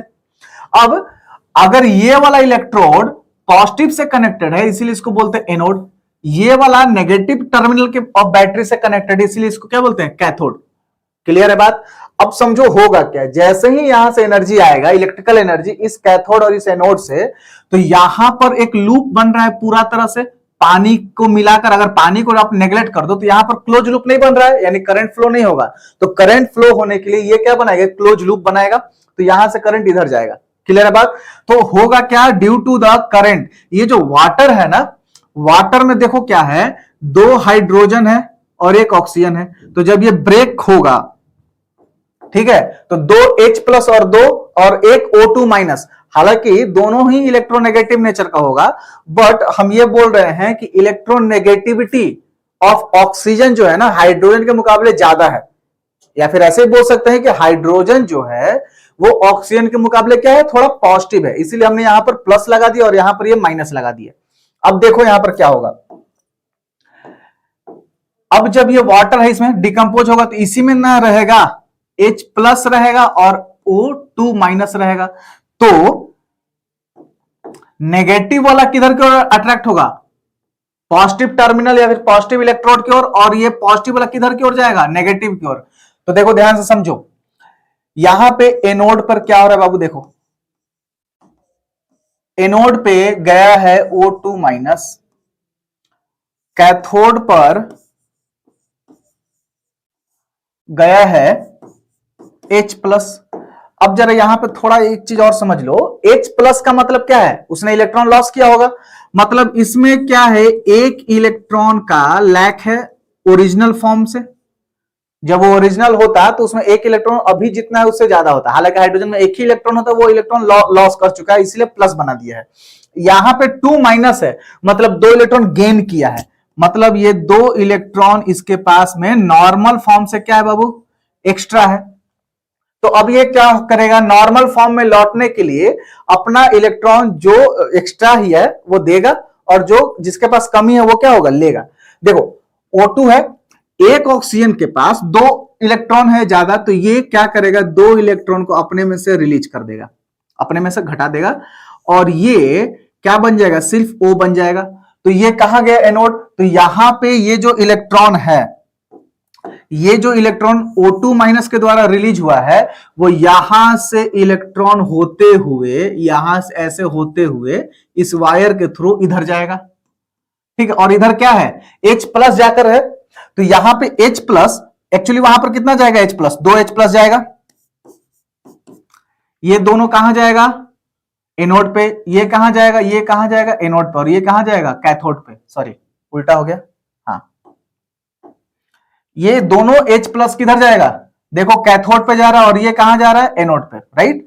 तो ये जो इलेक्ट्रॉन आ रहा है, ये H प्लस क्या करेगा, गेन, एक H प्लस के लिए एक इलेक्ट्रॉन का कमी है, तो इस दो में से एक ये ले लिया और एक ये ले लिया, और ये दोनों बन गया H, और ये दोनों क्या बन जाएगा, ऐड होकर कंबाइन हो जाएगा, और ये गैस बन के निकल जाएगा, ठीक है।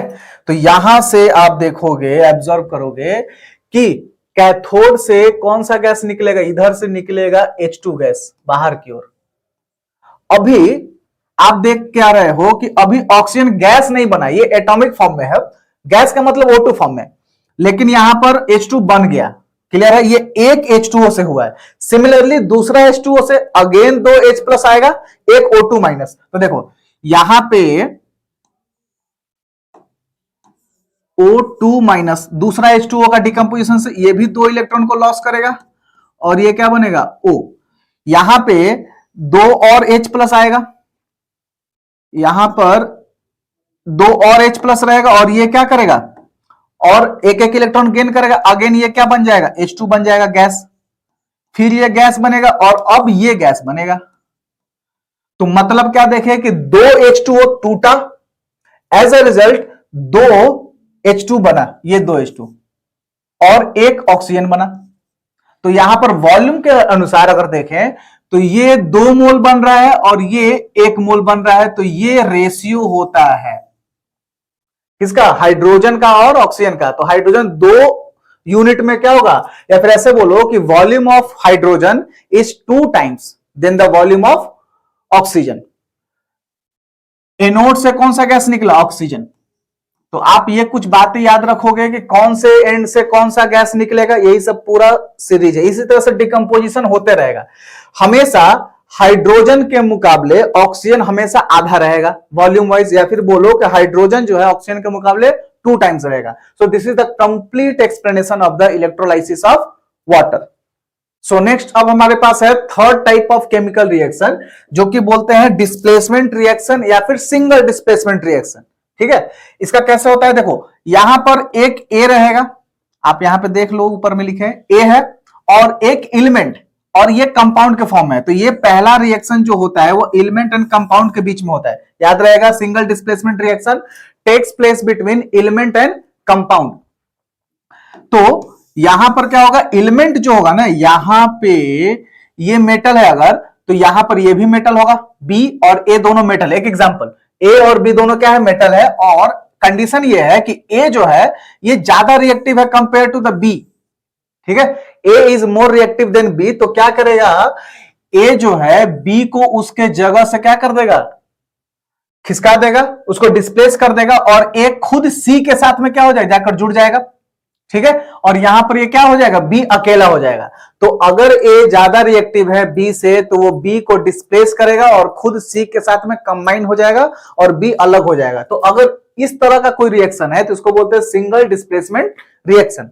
अगर ये उल्टा होता कि ए लेस रिएक्टिव होता और बी ज्यादा रिएक्टिव होता, तो ज्यादा रिएक्टिव होता तो ये सी को ज्यादा कस के पकड़े रहता, और ए जाता बी को हटाने के लिए तो वो हट ही नहीं पाता, तो वापस से वो वैसा का वैसा ही रह जाता है। ए फिर अलग हो जाता और बी सी कंबाइन ही रहते। यानी कि अभी जो प्रोडक्ट था वो रिएक्टेंट के जैसा ही है, मतलब कुछ भी रिएक्शन नहीं हुआ। तो अगर ये लेस रिएक्टिव होगा ए और बी क्या होगा? मोर रिएक्टिव, तो नो रिएक्शन होगा, उसमें कोई रिएक्शन नहीं होगा। कंडीशन क्या है रिएक्शन होने के लिए? A must be more reactive than B. Clear है? जैसे यहां पर देखो एग्जाम्पल में आयरन है और कॉपर, ये मेटल है। तो आयरन और कॉपर में कैसे हम जानेंगे कि दोनों में से कौन ज्यादा रिएक्टिव है? तो इसको बताने के लिए हमारे पास है रिएक्टिविटी सीरीज। सो रिएक्टिविटी सीरीज क्या है? ये सीरीज है मेटल्स का। क्या है ये रिएक्टिविटी सीरीज? ये सीरीज है मेटल्स का, वर्टिकली अरेंज किए हुए हैं, डिक्रीजिंग ऑर्डर ऑफ रिएक्टिविटी। ऊपर में ज्यादा रिएक्टिव होगा, नीचे में कम रिएक्टिव होगा, इस तरह से। तो हमें कंपैरिजन करना है किसमें?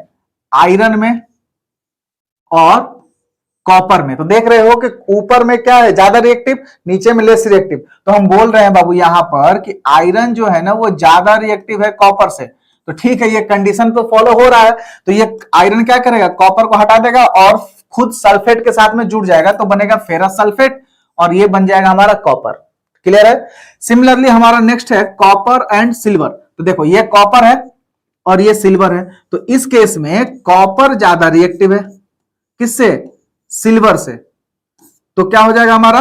कॉपर क्या करेगा? सिल्वर को डिस्प्लेस कर देगा। तो ये कॉपर सिल्वर को डिस्प्लेस करेगा और बनाएगा कॉपर नाइट्रेट, प्लस में Ag अलग हो जाएगा। अगर ये उल्टा होता कुछ ऐसा, देखो अगर कुछ ऐसा होता, मान लिया जाए कि मर्क्यूरी है और ये रिएक्ट कर रहा है ZnSO4 के साथ। तो देख लो मर्क्यूरी यहां पे है, Zn यहां पर है, तो Zn is more reactive then mercury. तो ये ज्यादा रिएक्टिव है, ये कम रिएक्टिव है, तो ये होगा ही नहीं, ये डिस्प्लेस नहीं कर सकता है। तो हम लिख देंगे यहां पर डायरेक्ट नो रिएक्शन। समझ में आया? ठीक है, आगे बढ़ते हैं डबल डिस्प्लेसमेंट के बारे में। ठीक है, ये डबल डिस्प्लेसमेंट रिएक्शन है। यहां पे देखो ये प्लस है, ये माइनस, ये प्लस है, ये माइनस। अगर आप चाहो तो सिंगल डिस्प्लेसमेंट का हम डेफिनेशन दे रहे हैं कि when a chemical reaction in which more reactive element displaces less reactive element from its compound form is called single displacement reaction.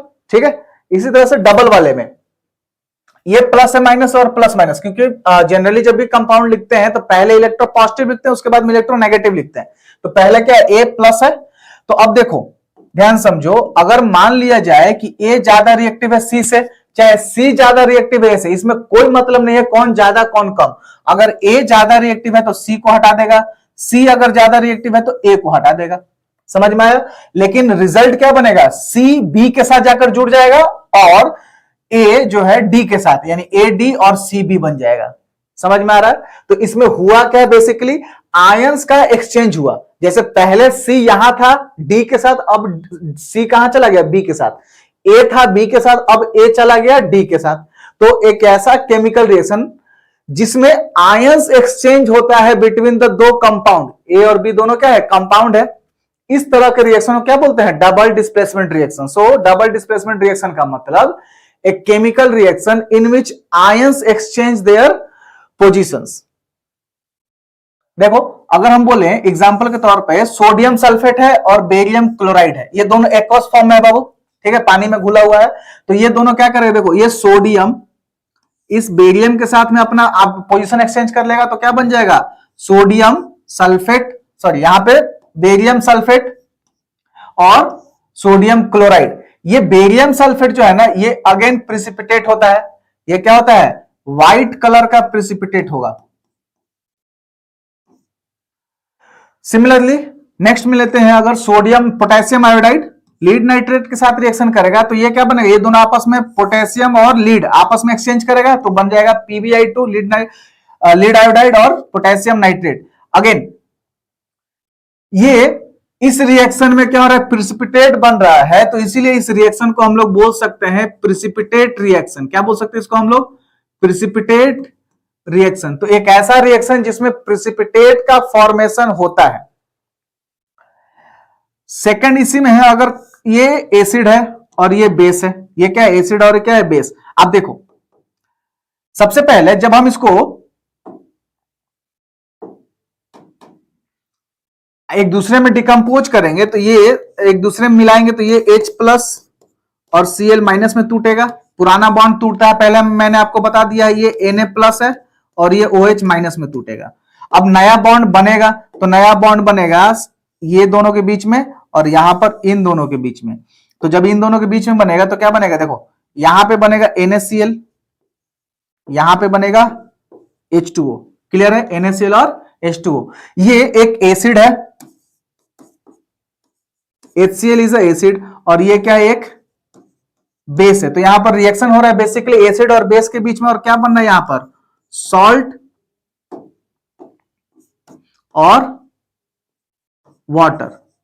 तो एक ऐसा केमिकल रिएक्शन जिसमें acid reacts with the base, as a result salt and water forms, इसको बोलते हैं neutralisation reaction.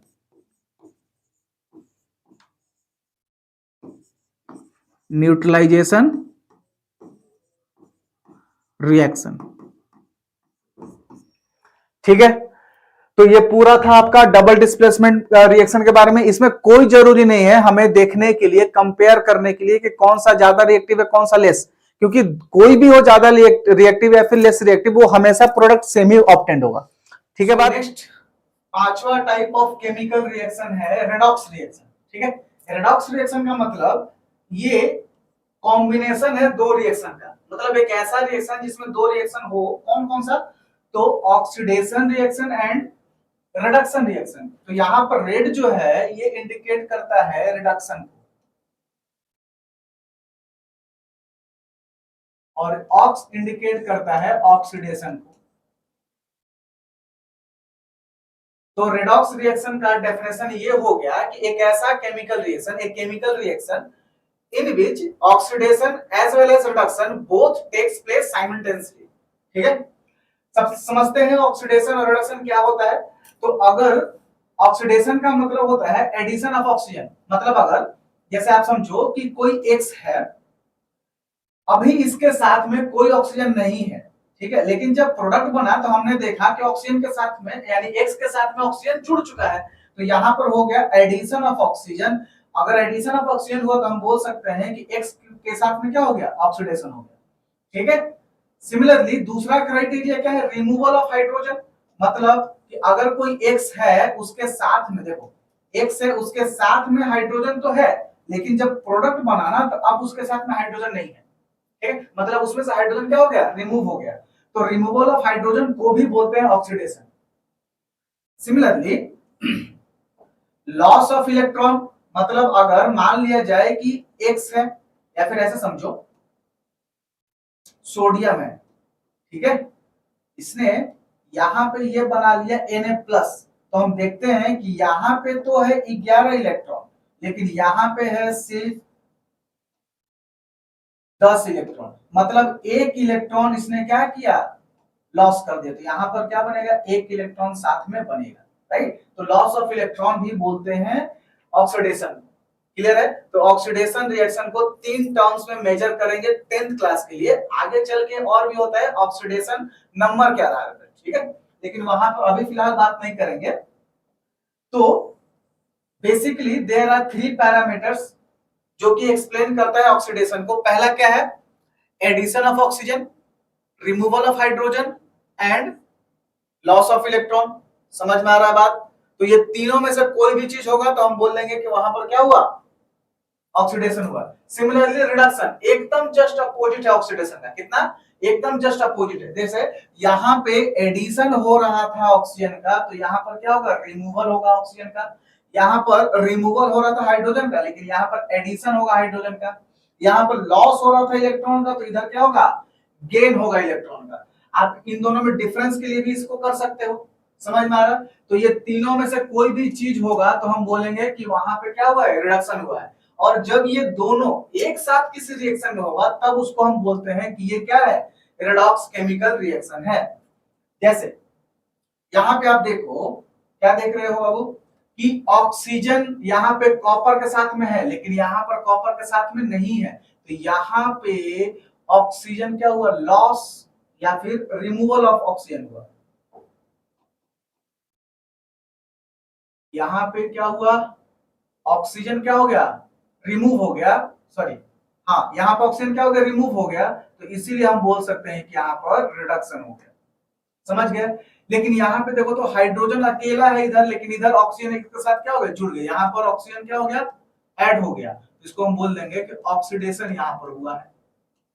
ठीक है।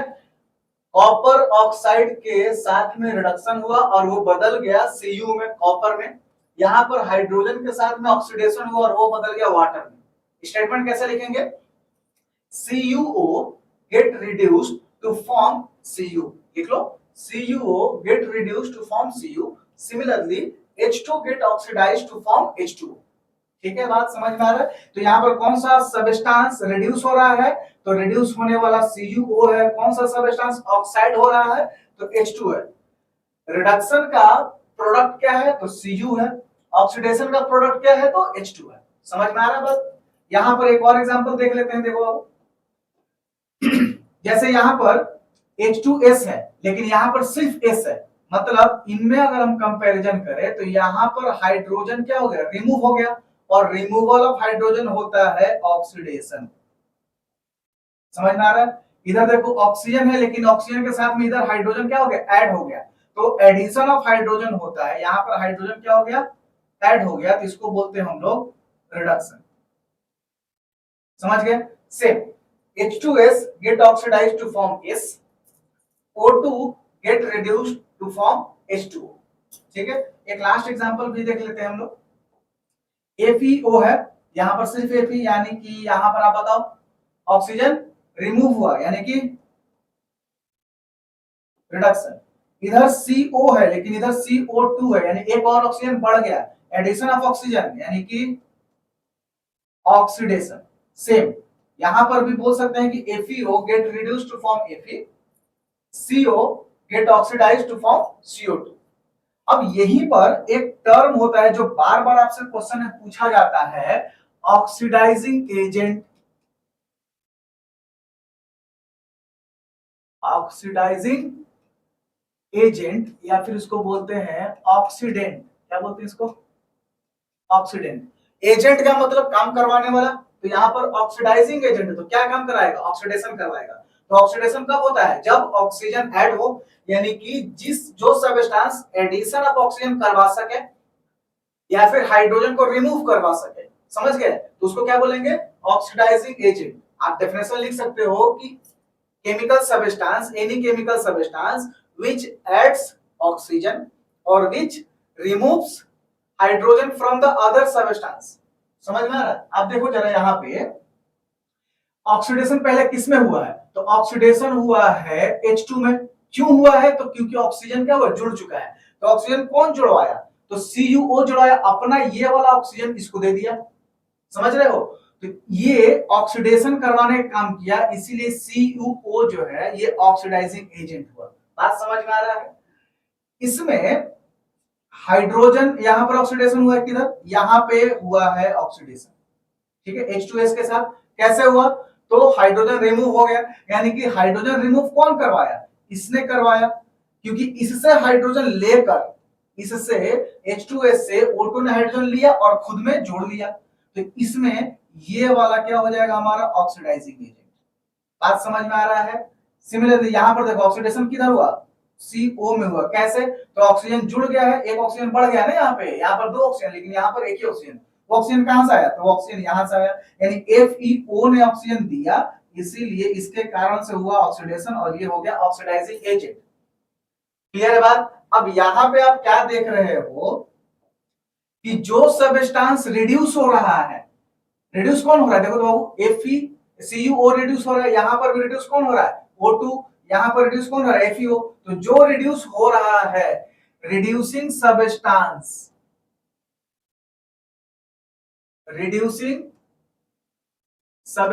ही oxidising agent है। अगर ज्यादा नहीं समझ में आ रहा है, तो अगर आप केवल पहचान गए किसमें ऑक्सीडेशन किसमें रिडक्शन हो रहा है, तो आप उल्टा लिख दो, जो सबस्टांस रिड्यूस हो रहा है वही होगा ऑक्सीडाइजिंग एजेंट। बात समझ में आ रहा है? ये पहला है ऑक्सीडाइजिंग एजेंट। दूसरा इसी तरह से होता है रिड्यूसिंग एजेंट।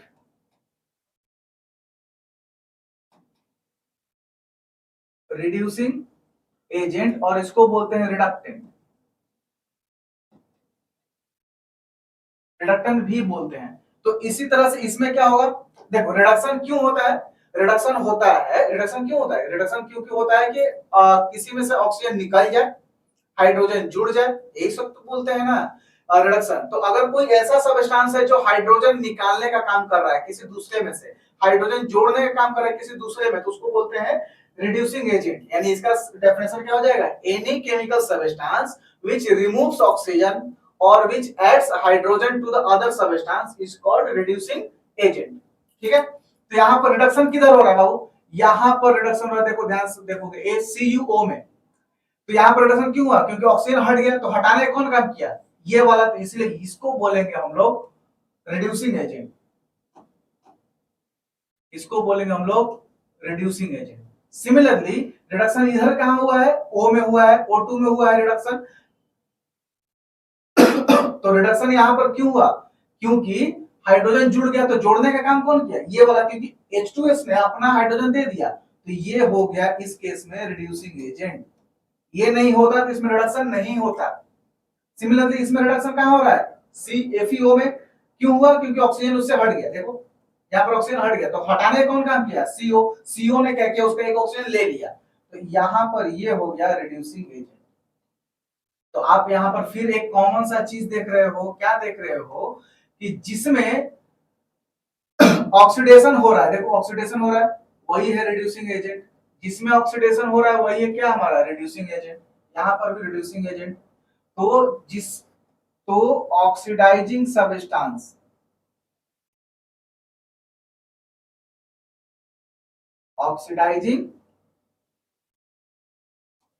सबस्टांस ही रिड्यूसिंग एजेंट होता है।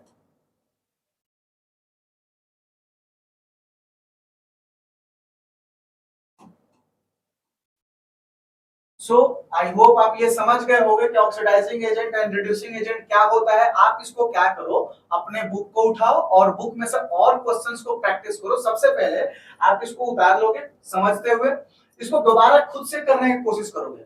जब एक बार हो जाए तो आप किसी अदर एग्जाम्पल के साथ भी जा सकते हो। जितना एग्जाम्पल्स करोगे, जितना ज्यादा नहीं करना है, 10-15 कर लोगे तो परफेक्ट हो जाएगा ये कॉन्सेप्ट।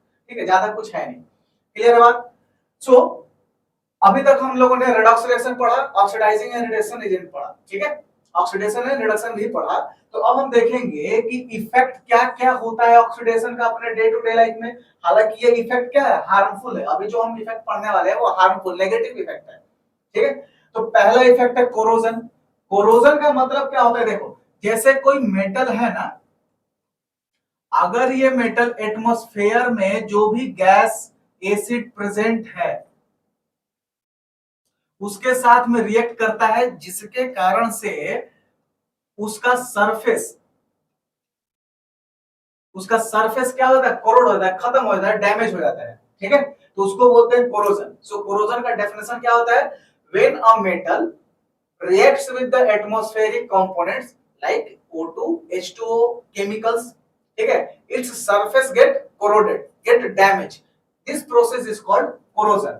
अगर कोरोजन आयरन में होता है, अगर कोरोजन आयरन मेटल में होता है तो इस प्रोसेस को बोलते हैं रस्टिंग, ठीक है। तो ये आयरन मेटल है और ये एटमॉस्फेयर से आया, कहां से आया, एटमॉस्फेयर से, O2 और X मॉलिक्यूल ऑफ H2O, यहां पर X क्यों लिखे हैं, क्योंकि एटमॉस्फेयर में ह्यूमिडिटी यानी H2O जो है वो पूरे साल एक समान नहीं रहता है, कभी घटता है कभी बढ़ते रहता है, इसीलिए वेरिएबल है X H2O। As a result आपका बनेगा Fe2O3, क्या बनेगा, Fe2O3, यही है आपका रस्ट, और ये ब्राउन कलर का होता है, फेरिक ऑक्साइड, इसको क्या बोलते हैं, फेरिक ऑक्साइड, इसको बोलते हैं रस्ट। सिमिलरली कॉपर है, कॉपर ने रिएक्शन किया इन सब से, O2, CO2, H2O से, जो कि एटमॉस्फेयर से आता है, तो ये बनाएगा बेसिक कॉपर कार्बोनेट, क्या बनाएगा, बेसिक, बेसिक क्यों, क्योंकि ये वाला पार्ट बेस है, ठीक है, तो बेसिक, बाकी जो है CuCO3 वो है कॉपर कार्बोनेट, और ये कैसा कलर बनाता है, ग्रीन लेयर बन जाता है, ठीक है, जब कॉपर के ऊपर में ये सब रिएक्शन करेगा तो उसके ऊपर में ग्रीन लेयर बन जाएगा, और वो लेयर होता है बेसिक कॉपर कार्बोनेट का CuCO3 CuOH का होल ट्वाइस। सिमिलरली एक सिल्वर ले लेते हैं, टार्निशिंग ऑफ सिल्वर, सिल्वर है ये केमिकल हाइड्रोजन सल्फाइड के साथ में जब रिएक्शन करेगा तो ये क्या बन जाएगा, सिल्वर सल्फाइड, और हाइड्रोजन गैस रिलीज होगा, तो ये सिल्वर सल्फाइड जो बना ये बनता है ब्लैक।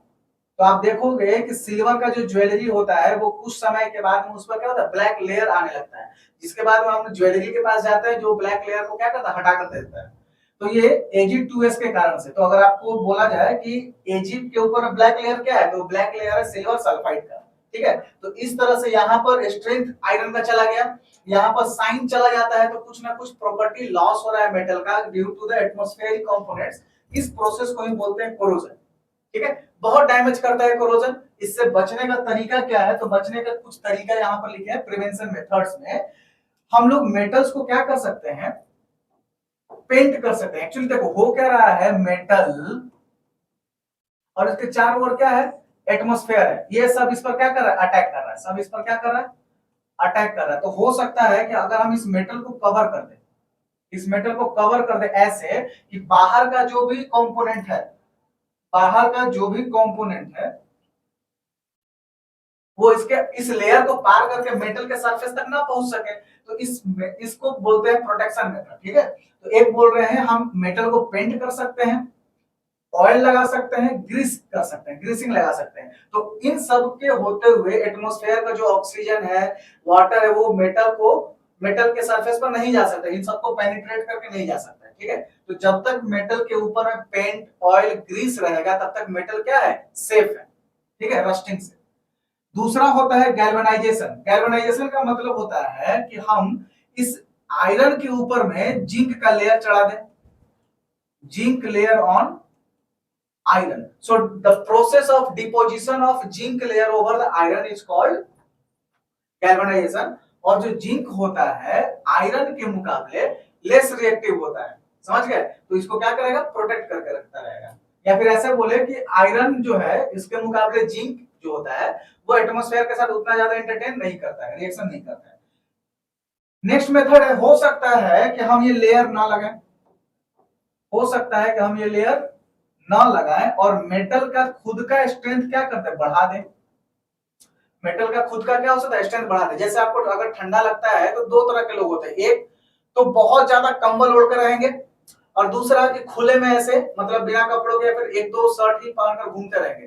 क्यों घूमते रहेंगे, क्योंकि उनको ठंड से उतना इफेक्ट नहीं होता है, क्योंकि उनका अंदर का इम्यूनिटी सिस्टम क्या है, बहुत ज्यादा तगड़ा है। और दूसरे को क्या कर लग रहा था, ठंड से बचने के लिए बाहरी लेयर का जरूरत था, कंबल का, ठीक है। तो अब हम क्या करने जा रहे हैं, पहले तो हमने कंबल उड़ा दिया, अब हम क्या करने जा रहे हैं, उसका इम्यूनिटी बढ़ाने जा रहे हैं, यानी कि इस मेटल का स्ट्रेंथ बढ़ाने जा रहे हैं। तो अगर हम लोग आयरन में कॉपर निकल मिला दें तो ये बन जाता है स्टेनलेस स्टील। क्या बन जाता है, स्टेनलेस स्टील। और इस स्टेनलेस स्टील में इतना क्षमता बढ़ जाता है कि वो इन सब फैक्टर से, ऑक्सीजन, CO2 सब से, वाटर से मतलब कुछ भी अफेक्टेड नहीं होता है, उसका अंदर का स्ट्रेंथ बढ़ गया। और इसी प्रोसेस को बोलते हैं एलॉइंग।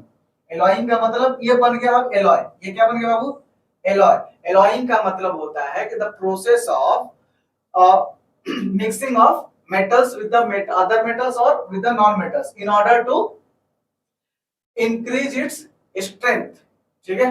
और साइन वगैरह बढ़ाने के भी काम आ जाता है। सिमिलरली नेक्स्ट इलेक्ट्रोप्लेटिंग है। अब हो सकता है कि आयरन के ऊपर में कॉपर का या फिर निकल का हम उसके ऊपर में लेयर चढ़ा दे with the help of electricity, ठीक है, तो इसको बोलते हैं इलेक्ट्रोप्लेटिंग। तो ये सब कुछ मेथड्स है जो कि हेल्पफुल होता है to prevent from the corrosion. एक और इंपैक्ट है रेंसिडिटी, जो कि हमारे खाने पर, फूड प्रोडक्ट्स पर अटैक करता है। रेंसिडिटी का मतलब क्या होता है, देखो कुछ फूड्स जो ऐसे होते हैं जिनमें ऑयल होता है और फैट होता है। ऑयल और फैट में हाइड्रोकार्बन अवेलेबल होते हैं, जो कि चौथा चैप्टर हम लोग पढ़ेंगे कार्बन एंड कंपाउंड में, कि कौन सा फैट में कौन सा हाइड्रोकार्बन है, क्या है। तो फैट और ऑयल है, ठीक है। ये फैट एंड ऑयल हाइड्रोकार्बन है, ये ऑक्सीजन के साथ में रिएक्ट करके ऑक्सीडेशन करता है, ठीक है, जिसके कारण से उस खाने में बैड टेस्ट हो जाता है। उस खाने का क्या होता है, बैड टेस्ट हो जाता है, बैड स्मेल हो जाता है, उसका कलर भी चेंज हो जाता है, अनवांटेड कलर, अनवांटेड कलर। तो जिस फूड से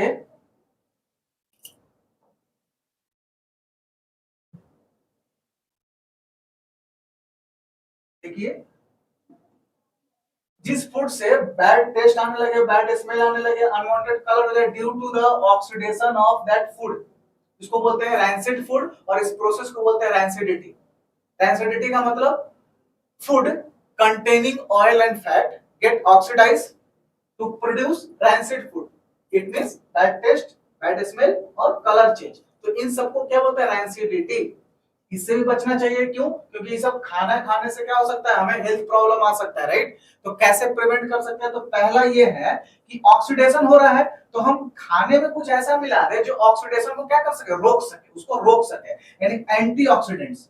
एंटीऑक्सीडेंट जो ऑक्सीडेशन को बढ़ावा नहीं देता, उसको रोकता है। तो अगर हम खाने में ऐड करते हैं एंटीऑक्सीडेंट्स, तो ये क्या काम करेगा, ऑक्सीडेशन को रोकने का काम करेगा। जैसे कुछ एंटीऑक्सीडेंट्स यहाँ पर है important, BHA, BHT, sodium benzoate. BHA का मतलब ब्यूटाइलेटेड हाइड्रोक्सी एनिसोल, ठीक है। BHA का मतलब ब्यूटाइलेटेड हाइड्रोक्सी एनिसोल, इसका फुल फॉर्म आ सकता है। सिमिलरली BHT का full form butylated hydroxy टॉलिन। Clear है बात। ये पहला मेथड है बाय एडिंग एंटीऑक्सीडेंट्स। कुछ और मेथड है, हम खाने को क्या कर सकते हैं, एयर टाइट कंटेनर में रख दें, यानी कि एक ऐसा कंटेनर में रखें जहां से एयर उसमें जा भी ना सके। जब एयर नहीं जाएगा तो ऑक्सीजन नहीं जाएगा, ऑक्सीजन नहीं जाएगा तो ऑक्सीडेशन नहीं होगा, और एक थोड़ा लंबे समय तक खाना क्या रख सकता है, सेफ रहेगा। दूसरा मेथड है, नेक्स्ट मेथड ये है कि हम नाइट्रोजन गैस को, मतलब जैसे चिप्स का बैग होता है, ठीक है, उस चिप्स के बैग में देखोगे तो फुला रहता है, लेकिन उसके अंदर में रहता है चिप्स बहुत कम। तो वो गैस भरते हैं नाइट्रोजन। क्यों गैस भरते हैं, क्योंकि नाइट्रोजन जो नेचर में होता है वो होता है इनर्ट नेचर का, वो जल्दी रिएक्शन नहीं करता है। इसीलिए जब वो रिएक्शन नहीं करेगा तो खाना अंदर का जो चिप्स वगैरह है वो सब क्या रहेगा, सेफ रहेगा। नेक्स्ट मेथड है, हम लोग खाने को क्या कर सकते हैं, रेफ्रिजरेटर में रख सकते हैं। जैसे खाना जो होता है ऑक्सीडेशन से तो मतलब डैमेज होता ही होता है, माइक्रो ऑर्गेनिज्म से भी डैमेज होता है, ठीक है, बैक्टीरिया वगैरह फंगी लग जाए तो वो सब जो माइक्रो ऑर्गेनिज्म है वो ठंडे जगह पे नहीं मिलते हैं जल्दी। तो हम लोग क्या कर सकते हैं, रेफ्रिजरेटर में अगर रखेंगे तो वहां पर ठंडक रहेगा, जिसके कारण से माइक्रो ऑर्गेनिज्म का ग्रोथ नहीं होगा वहां पे, तो खाना थोड़ा सा क्या रहेगा, सेफ रहेगा। इसके साथ साथ में हम लोग खाने को अवे फ्रॉम द सनलाइट रख सकते हैं, ठीक है। सो अब तक हम लोगों ने इतना कुछ डिस्कस किया, इतना कुछ हम लोगों ने डिस्कस किया, ठीक है। ये आपका चैप्टर का लास्ट टॉपिक था और इसी के साथ आपका चैप्टर क्या होता है, एंड होता है। हम आपको बताएंगे कि कौन कौन सा टॉपिक से ज्यादा क्वेश्चन पूछा जा सकता है, जो कि at the beginning of the video हम आपको बोले थे। तो सबसे ज्यादा इंपॉर्टेंट आपको है पहला रेडॉक्स रिएक्शन, उसमें पूछ सकता है कि ऑक्सीडाइजिंग एजेंट, रिड्यूसिंग एजेंट क्या क्या है, कहां रिडक्शन हो रहा है, कहां नहीं हो रहा है।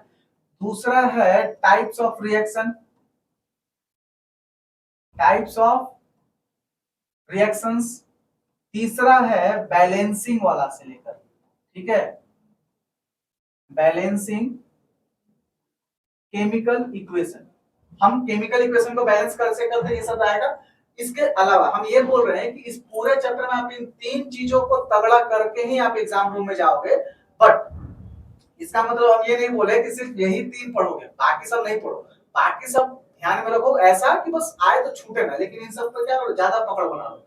जैसे आपसे क्वेश्चन अगर आ गया what is mean by corrosion, what is mean by rancidity, what are their prevention method, तो आप लोग थोड़ा वो देख लो, उसको याद कर लो। समझ में आ रहा है?